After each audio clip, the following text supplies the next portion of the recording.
So we're now not far from the top of Sunset Peak, and you can really see how the topography affects the tree distribution.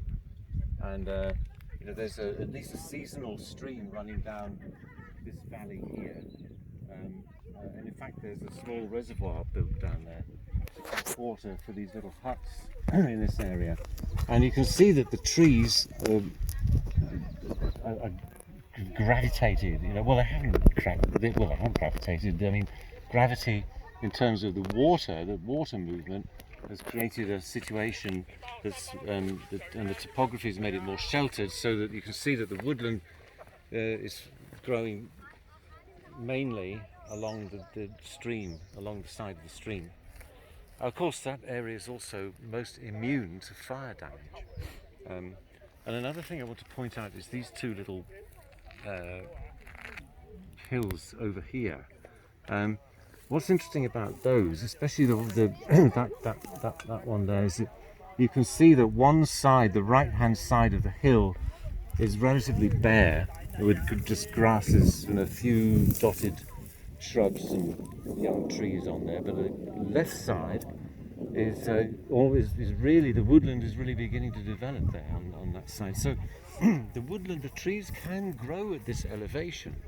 It's not naturally all grassy and bare like this, and the trees can grow at this elevation, but they're just being stopped from, or the reinvasion of trees is made difficult by the dryness, the fire risk, and the lack of birds dropping seeds. But it's starting to happen. Now, the interesting thing about that is that the right-hand side of that hillock is south-facing, and the left-hand side is north-facing. So you can really see the impact of orientation on the distribution of the vegetation. Of course, the south side is dried out much more by the sun, so it's hotter. The plants simply can't grow. It's even more susceptible to fire. Whereas the north side, of course, is more often in the shade, and therefore there's less evaporation. The water can stay there. When it's foggy up here, then the dew, the condensation that falls there stays there longer. It's more likely to go down into the soil, and all of this helps the woodland to grow.